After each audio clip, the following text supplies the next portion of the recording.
Hello बच्चों, आपका स्वागत है हमारे यूट्यूब चैनल पर। आज हम आपके लिए Delhi police head constable exam 2026 10 जनवरी की फर्स्ट शिफ्ट के क्वेश्चन का एनालाइज करने वाले हैं और इसमें 30% लेकर आए हैं जीके प्लस इंग्लिश के। आइए समझते हैं इसमें। इस टाइप के प्रश्न है। राजीव गांधी खेल रत्न पुरस्कार का नया नाम क्या है? वेलोर या वीरता शब्द का विलोम क्या है? मोहिनीअट्टम किस राज्य का शास्त्रीय नृत्य है? त्रिभंग और चौक किस राज्य से संबंधित है? महिला सम्मान बचत प्रमाण पत्र किससे संबंधित है? अजंता की गुफाएं क्यों महत्वपूर्ण है? इलिजिबल शब्द का अर्थ क्या है? तो इस टाइप के प्रश्न है। तो आइए समझते हैं। हम पहले प्रश्न से स्टार्टिंग करते हैं और सभी बच्चे कमेंट करते हुए चलना। मोहिनीअट्टम किस राज्य का शास्त्रीय नृत्य है? तमिलनाडु, कर्नाटक, केरल, आंध्र प्रदेश। तो इसका सही आंसर है, सभी बच्चे कमेंट करते रहना। तो ऑप्शन नंबर सी बिल्कुल राइट आंसर है, केरल। अब देखो इसके बारे में समझते हैं, केरल के बारे में। मोहिनीअट्टम भारत का एक प्रमुख शास्त्रीय नृत्य है। इसका संबंध केरल राज्य से है। मोहिनीअट्टम शब्द का शाब्दिक अर्थ क्या है? जादूगरनी का नृत्य। यह नृत्य भगवान विष्णु के मोहिनी रूप से प्रेरित माना जाता है। इसमें कोमल भाव, भंगिमा, सौम्य गति और लयात्मक प्रस्तुति होती है। इस नृत्य में प्राय पार्वती और विष्णु से जुड़ी कथाएं दिखाई जाती है। मोहिनीअट्टम की उत्पत्ति भरत मुनि की रचनाओं से हुई है। मोहिनीअट्टम किस राज्य से संबंधित है? केरल राज्य का शास्त्रीय नृत्य है। इससे अगला प्रश्न, त्रिभंग और चौक किस शास्त्रीय नृत्य से संबंधित है? कथक, भरतनाट्यम, ओडिसी, कुचिपुड़ी। तो यह ऑप्शन नंबर सी बिल्कुल राइट आंसर है, ओडिसी से संबंधित है। अब इसके बारे में समझते हैं। त्रिभंग और चौक ओडिसी नृत्य की मुख्य शारीरिक मुद्राएं हैं। त्रिभंग में शरीर 3 स्थानों सिर, धड़, घुटने से मुड़ा हुआ होता है। चौक एक चकोर और संतुलित मुद्रा होती है जो शक्ति और स्थिरता दर्शाती है। ये दोनों मुद्राएं ओडिसी शास्त्रीय नृत्य की पहचान मानी जाती है।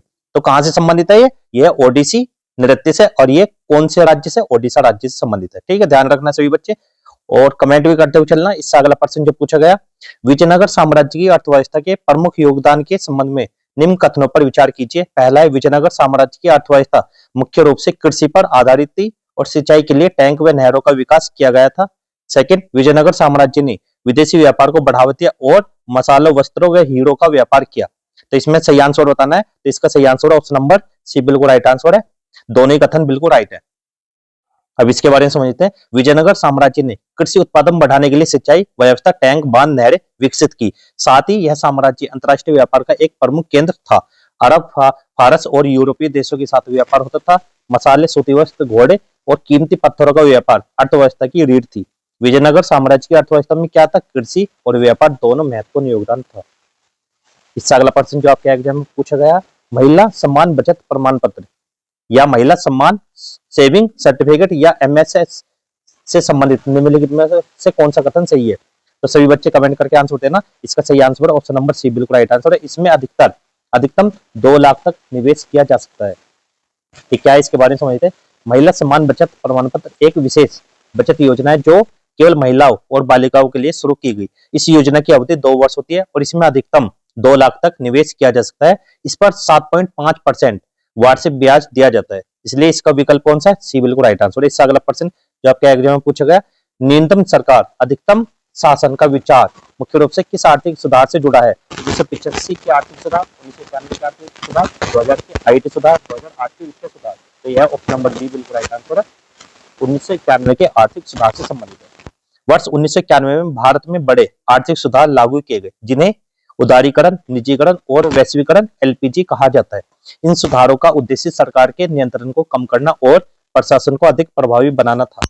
इस सोच से आगे चलकर न्यूनतम सरकार अधिकतम शासन का नारा प्रचलित हुआ। यह विचार 1991 के आर्थिक सुधारों से संबंधित था।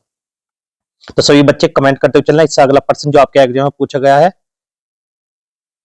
यह है तबला और पखावज वाद्य यंत्रों में मुख्य अंतर क्या है? तो इसमें बताना सभी बच्चे। तो इसका सही आंसर है ऑप्शन नंबर बी बिल्कुल राइट आंसर है। तबला उत्तर भारतीय संगीत में और पखावज ध्रुपद शैली में अधिक प्रयोग होता है। तो इसके बारे में समझते हैं। देखो, तबला 2 भागों वाला तालवाद है जो मुख्य रूप से हिंदुस्तानी शास्त्रीय संगीत में प्रयोग होता है। पखावज एक लंबा एक ही टुकड़े का तालवाद है जिसका उपयोग अधिकतर ध्रुपद गायन और प्राचीन संगीत शैलियों में किया जाता है। दोनों की बनावट, बजाने की शैली और संगीत में भूमिका अलग अलग होती है। निष्कर्ष क्या है? तबला और पखावज दोनों तालवाद हैं, लेकिन उनका प्रयोग संगीत शैली अलग अलग होती है। इससे अगला प्रश्न जो आपके एग्जाम में पूछा गया है, ये क्या है? यहाँ पर अजंता की गुफाएं क्यों महत्वपूर्ण मानी जाती है? यहाँ केवल हिंदू मंदिर पाए जाते हैं। ये मध्यकालीन किलों के लिए प्रसिद्ध है। यहाँ बौद्ध कला, भित्ति चित्र और मूर्तिकला के उत्कृष्ट उदाहरण मिलते हैं। ये आधुनिक काल में निर्मित की गई है। ऑप्शन नंबर सी बिल्कुल राइट आंसर है। यहाँ बौद्ध कला, भित्ति चित्र और मूर्तिकला के उत्कृष्ट उदाहरण मिलते हैं। अब इसके बारे में समझते हैं। देखो, अजंता की गुफाएं प्राचीन भारत की कला और संस्कृति का अनमोल धरोहर है। यहाँ बनाए गए भित्ति चित्र या वॉल पेंटिंग्स और मूर्तियां बौद्ध धर्म से संबंधित है। इन चित्रों में भगवान बुद्ध के जीवन और जातक कथाओं का सुंदर चित्रण किया गया है। इसी कारण अजंता की गुफाएं विश्व भर में प्रसिद्ध और महत्वपूर्ण मानी जाती हैं। तो निष्कर्ष भी देखते हैं, अजंता की गुफाएं अपनी बौद्ध कला और भित्ति चित्रों के कारण विशेष महत्व रखती है। इससे अगला प्रश्न जो आपके एग्जाम में पूछा गया, राष्ट्रीय हरित अधिकरण एनजीटी की स्थापना किस अधिनियम के अंतर्गत की गई थी और इसका मुख्य उद्देश्य क्या है? विकल्प है यहाँ पर पर्यावरण संरक्षण अधिनियम 1986 वन्य जीवों की सुरक्षा, राष्ट्रीय हरित अधिकरण अधिनियम 2010 पर्यावरण से जुड़े मामलों का त्वरित निपटारा, जल अधिनियम 1974 जल प्रदूषण नियंत्रण, वायु अधिनियम 1981 वायु प्रदूषण नियंत्रण। तो सभी बच्चे कमेंट करके आंसर देना। तो इसका सही आंसर है ऑप्शन नंबर बी, राष्ट्रीय हरित अधिकरण अधिनियम 2010 पर्यावरण से जुड़ी मामलों का त्वरित निपटारा। इसमें क्या, राष्ट्रीय हरित अधिकरण एनजीटी की स्थापना राष्ट्रीय हरित अधिकरण अधिनियम 2010 के तहत की गई थी। इसका मुख्य उद्देश्य पर्यावरण संरक्षण से जुड़े मामलों जैसे प्रदूषण, वन और जैव विविधता, पर्यावरणीय क्षति से संबंधित मामलों का जल्दी और प्रभावी निपटारा करना है। एनजीटी पर्यावरणीय न्याय सुनिश्चित करने के लिए एक विशेष न्यायिक संस्था है। एनजीटी की स्थापना कब हुई? 2010 के अधिनियम के अंतर्गत हुई और इसका मुख्य उद्देश्य क्या है? पर्यावरण संरक्षण के त्वरित न्याय करना। इससे अगला प्रश्न जो पूछा गया आपके एग्जाम में, राजीव गांधी खेल रत्न पुरस्कार का नया नाम क्या रखा गया? ध्यानचंद खेल पुरस्कार, अर्जुन पुरस्कार, मेजर ध्यानचंद खेल रत्न पुरस्कार या राष्ट्रीय खेल सम्मान। तो यह ऑप्शन नंबर सी बिल्कुल राइट आंसर है, मेजर ध्यानचंद खेल रत्न पुरस्कार। भारत सरकार ने वर्ष 2021 में राजीव गांधी खेल रत्न पुरस्कार का नाम बदलकर क्या रखा? मेजर ध्यानचंद खेल रत्न पुरस्कार कर दिया। यह नाम भारत के महान हॉकी खिलाड़ी मेजर ध्यानचंद की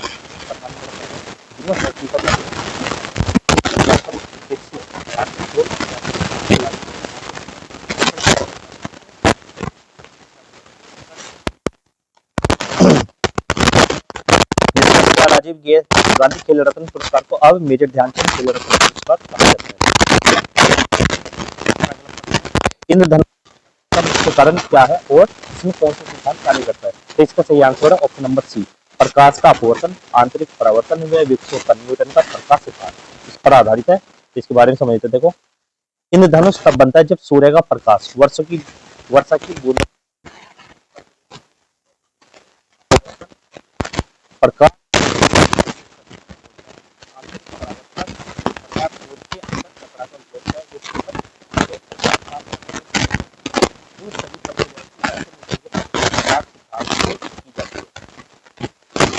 धनुष प्रकाश के अपवर्तन, आंतरिक परावर्तन और विक्षेपण के कारण बनता है और इसमें न्यूटन का होता है।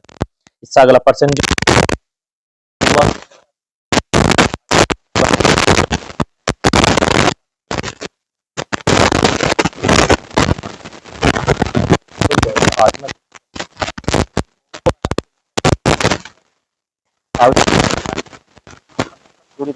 नहीं हो सकी, इसी कारण राष्ट्रीय खेलों की यह मेजबानी वर्ष 2008 में रद्द कर दी गई। बाद में गोवा ने आवश्यक तैयारी पूरी की और अंततः 2014 में राष्ट्रीय खेलों को का सफल आयोजन किया। तो कब हुआ? 2008 में रद्द कर दी। इससे अगला प्रश्न है, वेलोर या वीरता शब्द का विलोम क्या है?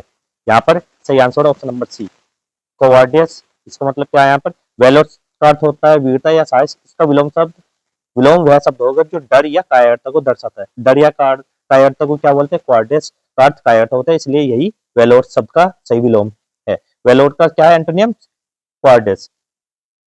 इससे अगला प्रश्न है, इंट्रिकेट शब्द का समानार्थी कौन सा है? Simple, complex, easy, plain. तो ऑप्शन नंबर बी बिल्कुल राइट आंसर है, कॉम्प्लेक्स। इंट्रिकेट शब्द का अर्थ होता है जटिल या पेचीदा। कॉम्प्लेक्स भी उसी अर्थ को दर्शाता है, इसलिए इसका अर्थ क्या है? कॉम्प्लेक्स। इससे अगला प्रश्न है, एलिक्सिर शब्द का समानार्थी कौन सा है? तो इसका कौन सा? Option number C, cure. Elixir का अर्थ होता है चमत्कारी औषधि या जीवनदायी द्रव्य जो बीमारी को ठीक कर दे। क्योर का अर्थ भी रोग से मुक्ति या इलाज होता है, इसलिए यह एलिक्सिर का सही समानार्थी है। एलिक्सिर का सही सिनोनिम्स क्या? क्योर। इलिजिबल शब्द का अर्थ क्या है? इलिजिबल।